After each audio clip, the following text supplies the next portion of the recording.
The Kansas City Chiefs taking on the Baltimore Ravens. Wildly enough, one of these teams is going to be 1-3 after this game, which is kind of hard to believe. I suppose that it is possible for them to be 2-1-1, but that would just piss everybody off. Where are you starting with this one? You want to talk about the Ravens or the Chiefs? I'm going to go with the Ravens. And, it's weird because one of the games, the Buffalo game, was really more so on their defense, obviously, and Derrick Henry had a huge day. But the last 2 weeks, this has not been the same rushing offense we're used to seeing with Derrick Henry in the backfield. Obviously, the fumbles, he's fumbled in all 3 games. It was a huge one against the Bills and then a huge one against the Lions that you could argue cost him the game. But 43.1 rushing grade the last 2 weeks for Derrick Henry. 23 carries for 73 yards, and that includes a 28-yard touchdown against the Lions. So his other 22 carries, he's sitting at about 2 yards a carry flat. Only 1 missed tackle forced, and that touchdown was the one explosive run. But you see that bottom number there. I think teams are just so committed now to saying, you know what?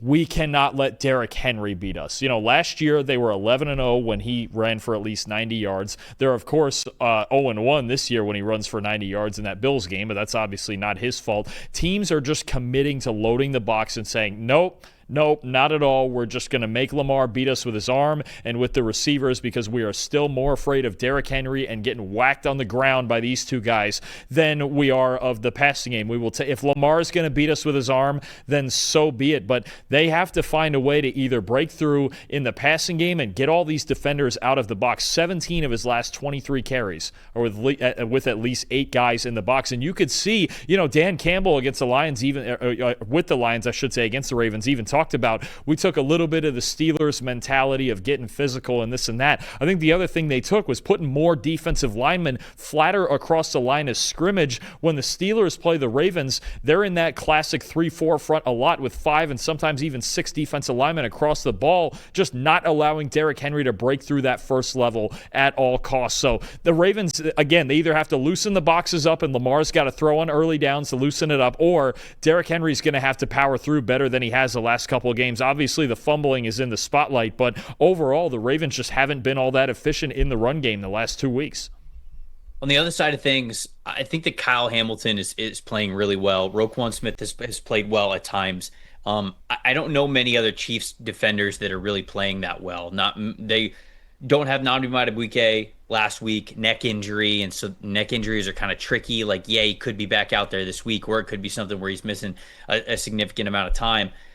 When you look at the Baltimore Ravens right now, and I was shocked to see this, 41.8 run defense grade.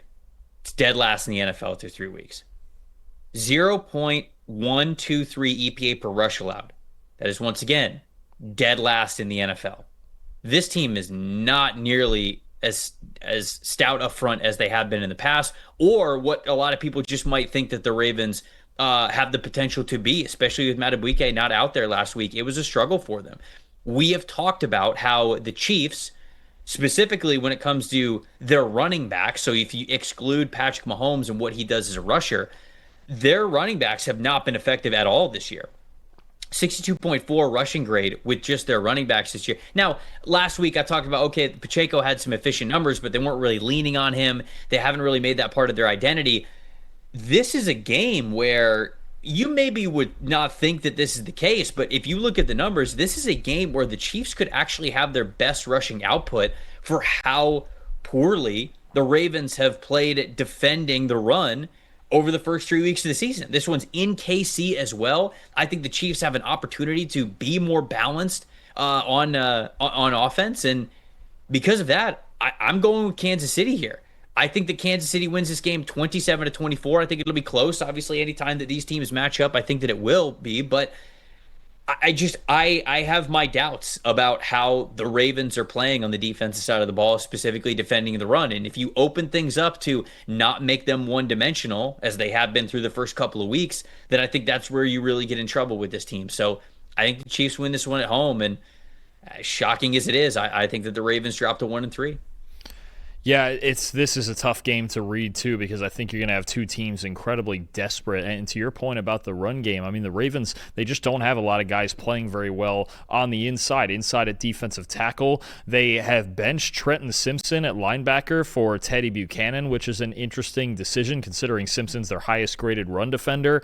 And it's just not been going well at any level of the defense in the run game. But I'm in between on this. It's so dangerous to pick against the Chiefs at Arrowhead, obviously, but I still think that Chiefs game against the Giants told us a lot more about the Giants than Kansas City. Kansas City, for the most part, to me, Patrick Mahomes made 4 or 5 plays that made the difference in the game. But for the most part, I do like the way their secondary is playing the last couple weeks. They've gotten it together. But for the most part, they look like the same team we saw the first 2 weeks that went 0-2. It's just the Giants are worse and their quarterback situation's dysfunctional. I'm taking the Ravens 23-20. I think it's a very hard game to read. I know the Ravens a lot of times in these big spots have not come through late in games, but I still don't trust this Chiefs offense. I don't, and I don't know that I trust their pass rush to do the same things that the Lions did this past Monday. I'm taking Baltimore 23-20, get a big road win.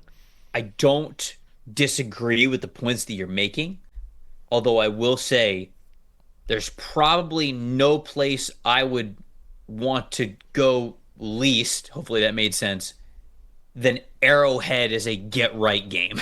This is going to probably be the very last stadium that I would want to go to have a get-right game, especially when the Chiefs are sitting here at 1-2 and staring down the barrel of going 1-3 while the rest of their division looks a lot better and a lot more competitive. So this is one that just because of how much the Ravens defense is struggling overall, I got to take Patrick Mahomes in this one with him being at home. It would be quite surprising if this game didn't just come down to a last-second field goal one way or the other. It's going to the wire. This is a tough game to get a read on right now.